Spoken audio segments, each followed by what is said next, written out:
എല്ലാവർക്കും നമസ്കാരം. ഈ ആങ്സൈറ്റി ആണെങ്കിലും ഡിപ്രഷൻ ആണെങ്കിലും OCD ആണെങ്കിലും BPD, ബൈപ്പോളർ ഡിസോർഡർ ആണെങ്കിലും ബോർഡർ ലൈൻ പേഴ്സണാലിറ്റി ഡിസോർഡർ ആണെങ്കിലും ഇതിലെല്ലാം പൊതുവെ കാണപ്പെടുന്ന നമ്മളെല്ലാവരും പറയുന്ന നെഗറ്റീവ് തിങ്കിങ് എന്ന് പറഞ്ഞൊരു ഭാഷയുണ്ട്. നെഗറ്റീവ് തിങ്കിങ്, അതായത് ഇർറാഷണൽ തോട്ട്സ്, അടിസ്ഥാനമില്ലാത്ത ചിന്തകൾ.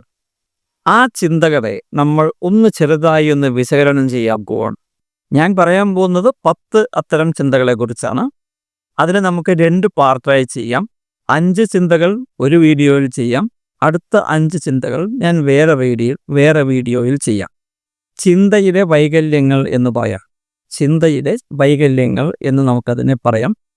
അതേപോലെ തന്നെ എറോണിയസ് തിങ്കിങ്, ആവശ്യമില്ലാത്ത ചിന്തകൾ, അനാവശ്യമായ ചിന്തകൾ, ഇർറാഷണൽ തോട്ട്സ്, അടിസ്ഥാനമില്ലാത്ത ചിന്തകൾ എന്നെല്ലാം നമുക്ക് പറയാം. പക്ഷേ ആങ്സൈറ്റിയിലും ഡിപ്രഷനിലും OCDയിലും ബൈപ്പോളർ ഡിസോർഡറിലാണെങ്കിലും ബോർഡർ ലൈൻ പേഴ്സണാലിറ്റി ഡിസോർഡർ ആണെങ്കിലും മറ്റ് പല പേഴ്സണാലിറ്റി ഡിസോർഡറുകളിലും എല്ലാം കാണപ്പെടുന്ന വളരെ കോമൺ ആയിട്ടുള്ള, മിക്കവാറും എല്ലാവരും അനുഭവിക്കുന്ന ചില ചിന്താ പാറ്റേൺസ് ഉണ്ട്, തിങ്കിങ് പാറ്റേൺസ് ഉണ്ട്. ആ പാറ്റേൺസിനെ കുറിച്ചാണ് ഞാൻ ഈ വീഡിയോയിലും പാർട്ട് 1 വീഡിയോയിലും ഞാൻ പറയുന്നത്. ഈ വീഡിയോ മുഴുവനായും കാണുക. ദയവ് ചെയ്ത് വീഡിയോ കണ്ടുകൊണ്ടിരിക്കുമ്പോൾ കമൻറ്റ് സെക്ഷൻ വായിക്കരുത് എന്നുള്ളത് എൻ്റെ അഭ്യർത്ഥനയാണ്. എല്ലാ ഞായറാഴ്ചയും രാത്രി 9:30 മണിക്ക് യൂട്യൂബ് ലൈവിൽ ഞാൻ നിങ്ങളുടെ ചോദ്യങ്ങൾക്ക് മറുപടി പറയാൻ ശ്രമിക്കുന്നുണ്ട്. നിങ്ങൾക്ക് ജോയിൻ ചെയ്യാം, നിങ്ങളുടെ ചോദ്യങ്ങൾ ചോദിക്കാം. ഈ ചാനൽ സബ്സ്ക്രൈബ് ചെയ്യാൻ മറക്കരുത്, ബെൽ ബട്ടൺ അമർത്തുവാനും മറക്കരുത്.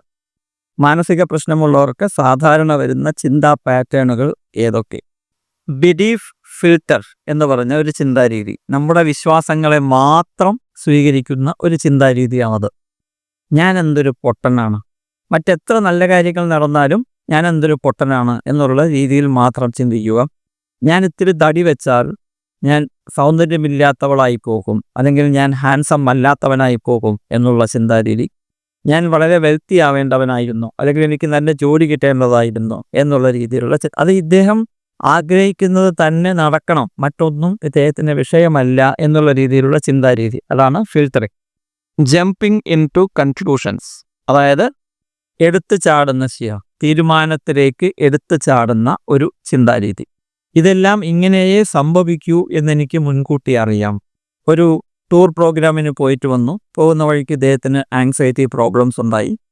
അത് കഴിഞ്ഞ ഉടനെ ഇദ്ദേഹം പറയുകയാണ്, ഇതൊക്കെ ഇങ്ങനെയേ സംഭവിക്കുള്ളൂ എന്നെനിക്ക് ഉറപ്പായിരുന്നു. ഞാൻ ആദ്യം മുതലേ കരുതിക്കൊണ്ടിരിക്കുകയായിരുന്നു ഇതെല്ലാം ഇങ്ങനെ തന്നെ സംഭവിക്കുള്ളൂ, ഇനിയും ഇങ്ങനെയൊക്കെ തന്നെ സംഭവിക്കും എന്ന് പറയുന്ന രീതി. യാഥാർത്ഥ്യം അങ്ങനെ ആയിക്കോണമെന്നില്ല. പല പ്രാവശ്യം നമ്മൾ പല സ്ഥലത്തേക്കും പോയിട്ടുണ്ടാവാം, ആങ്സൈറ്റി 1-2 പ്രാവശ്യം വന്നിട്ടുണ്ടാവാം. പക്ഷേ ഇദ്ദേഹം ചിന്തിക്കുന്നത് നേരെ തിരിച്ചാണ്.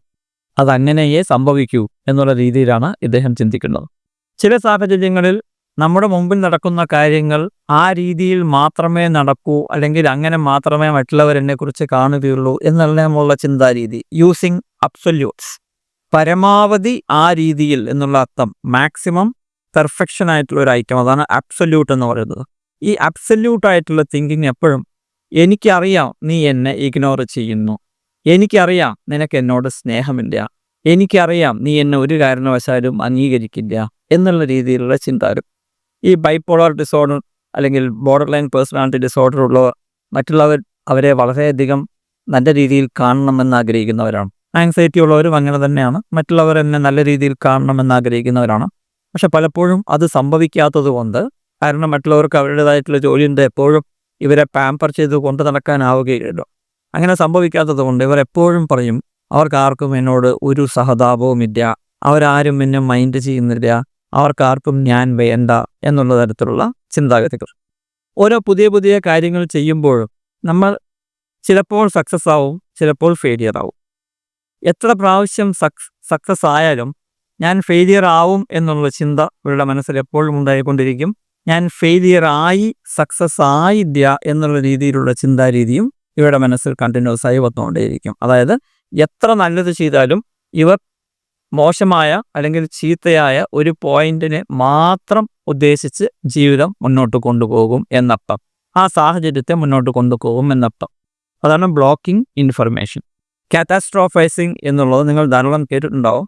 ഒരു ചെറിയ കാര്യത്തെ ചിന്തിച്ച് വഷളാക്കി അതിൻ്റെ ഏറ്റവും മോശമായ അവസ്ഥയിലേക്ക് മാനസികമായി കൊണ്ടുപോയി അതിൽ പരിതപിക്കുന്ന അവസ്ഥ.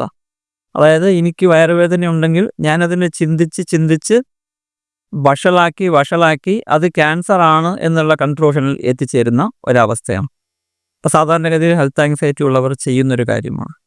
ഡോക്ടേഴ്സ് പറഞ്ഞിട്ടുണ്ടാവും നിനക്ക് കുഴപ്പങ്ങളൊന്നുമില്ല, നീ പേടിക്കേണ്ട ആവശ്യമില്ല എന്ന് പറഞ്ഞിട്ടുണ്ടാവാം. പക്ഷേ ഇവരുടെ മനസ്സിൽ അതങ്ങനെ തന്നെയാണ് എന്ന് കാറ്റാസ്ട്രോഫൈസ് ചെയ്ത് വളരെയധികം മോശമായി ചിന്തിച്ച് അങ്ങ് ദൂരെ എത്തിക്കുന്ന ഒരു സാഹചര്യമാണ് കാറ്റാസ്ട്രോഫൈസിങ് എന്ന് പറയുന്നത്. അപ്പോൾ ഈ ചിന്താരീതികളാണ് നമുക്ക്, ഇതുപോലെ വേറെയും ചിന്താരീതികളുണ്ട്, അതെല്ലാം നമുക്ക് മാറ്റിയെടുക്കാം. അപ്പോൾ അവിടെയാണ് നമുക്ക് ജേർണലും അതേപോലെ കോഗ്നിറ്റീവ് റീസ്ട്രക്ചറിങ് അതെല്ലാം ഉപകാരപ്പെടുക. നമുക്ക് ഓരോന്നായി ചെയ്യാം. ഓരോ വീഡിയോയിൽ തന്നെ ഓരോന്നിനെയും കുറിച്ച് പറയുമ്പോൾ നമുക്ക് കാര്യങ്ങൾ കൂടുതൽ വ്യക്തമാവും. CBTയിലാണെങ്കിലും മറ്റേത് കൗൺസിലിംഗ് രീതികളിലാണെങ്കിലും പൊതുവെ നമ്മൾ ഈ ബിലീഫിനെയും അതേപോലെ ഈ ചിന്താരീതികളെയും എല്ലാം മാറ്റിപ്പറിക്കാനാണ് ശ്രമിക്കാറ്. ഇതാണ് ഈ വീഡിയോയുടെ പാർട്ട് 2. ഈ വീഡിയോയുടെ പാർട്ട് 1 നിങ്ങൾ കാണാതിരിക്കാൻ മറക്കരുത്. എല്ലാവർക്കും നന്ദി, നമസ്കാരം.